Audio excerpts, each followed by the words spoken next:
One of the most important parts of deciding to go on an iboga retreat is to kind of get to know your facilitator and make sure that your facilitator's values align with yours.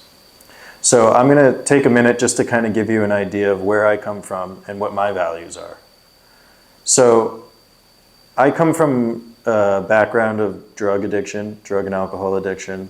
I grew up with a mother that struggled with mental illness and addiction and who eventually committed suicide.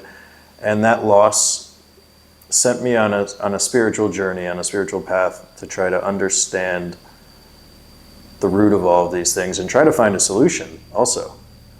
And in that search, you know, I had always known and benefited from psychedelics. I actually took LSD for the first time when I was 13. And obviously, since I didn't have really much parental guidance, I was a little bit lost. But LSD helped me. It brought this understanding of the world to me that I didn't have before, this clarity and a deeper meaning to the universe. So I used this and began to use psychedelics as a way to reconnect to myself and to try to understand things, process things, and to get ethics and a moral understanding of the world. And so through that, eventually when I wanted to figure out the spiritual journey stuff, I turned to iboga eventually. But the first time I did iboga, I didn't do it the right way. I did it on my own, and I definitely overdosed myself now that I know how to do dosing. And I didn't have the tradition, I didn't have any of the supportive stuff around it. So while it was one of the most impactful things I've ever done in my entire life, it didn't stick. And so I fell back into drug addiction and alcohol. And eventually I ended up in Medellin, Colombia. Long story short, definitely did a lot of cocaine, definitely was taking modafinil and a lot of things that don't really help mental health on top of the alcohol. And I had a mental breakdown. I tried to kill myself. And shortly after that, I realized that something needed to change. So I got sober and I began on this path again. But this time it was different. I was serious. You know, one of the things, I was married at the time and was separated and getting divorced, and one of the things my ex-wife told me when we were separating was that I needed to learn how to be alone. And that hit, that stuck with me. I still consider her like a dakini for that information that she gave me. I mean, it changed my life because I realized that I had never been alone. And I was terrified of that. I didn't want to face anything here. And so I chose to spend a year doing that. And I did. And at the end of that time, you know, I met someone, a significant other, and started to really get my life back. And it was from that point that I went back to iboga. But this time I went to Gabon. And while in Gabon, you know, that first ceremony was so impactful and so crazy. You know, I was able to process and come to terms with what happened with my mother, the people even that abused her, which were family. All of these really, really deep and meaningful things. But most importantly, I reconnected to myself. And I set myself free of these conditioned patterns and narratives and all sorts of things that I was telling myself. There was a lot. And I unpacked all of that. And it changed my life. It gave me my life. You know, I realized the problem with my addiction was that I was trying to escape life. Now that I loved life, I don't want to escape. I want to be right here. And iboga is the best tool to do that. Iboga is the truth. It is a mirror. It shows you reality. And when you see reality and when you meet yourself, that is all you need.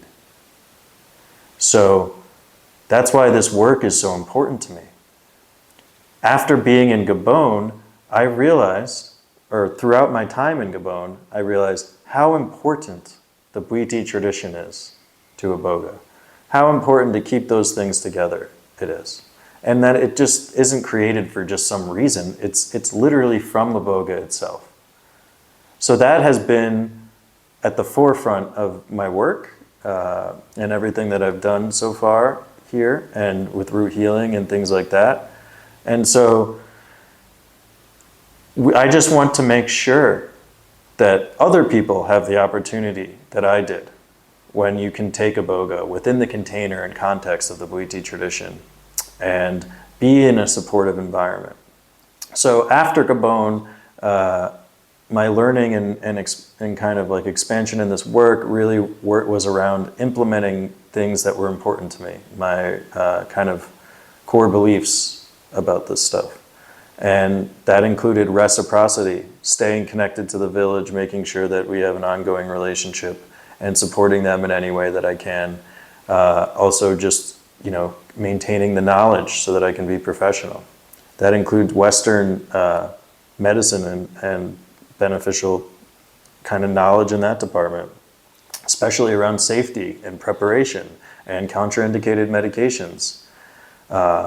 Modern approaches to healing and counseling and treatment where people have a safe container, harm reduction, trauma-informed care, all of these things I wanted to bring into the work that I do.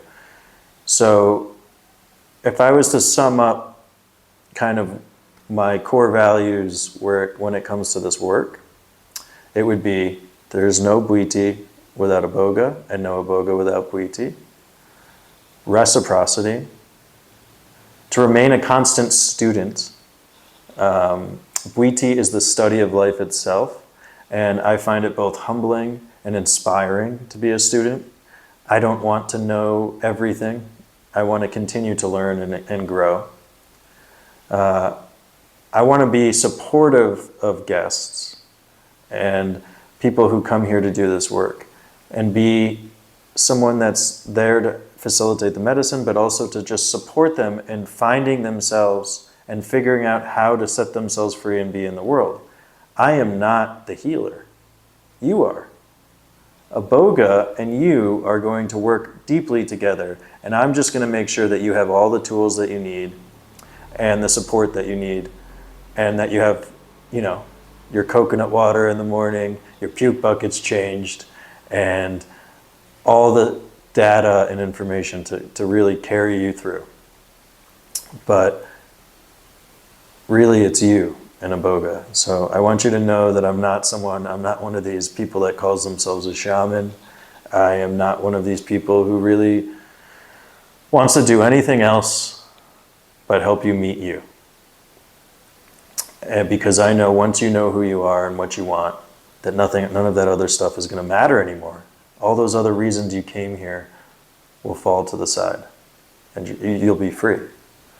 And that's what the work is. So whether it be an 8-day psycho-spiritual retreat, where you're going to do the 2 ceremonies and I'll be the lead facilitator, or it's one-on-one counseling over a more extended period of time, or it's training, or any supportive way that I've been expanding this work and knowledge that I have now after all this experience, I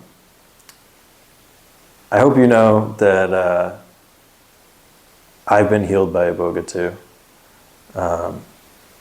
I know how bad it can get, but I also know a way out. And that's why I do this. I want you to know that you can be free.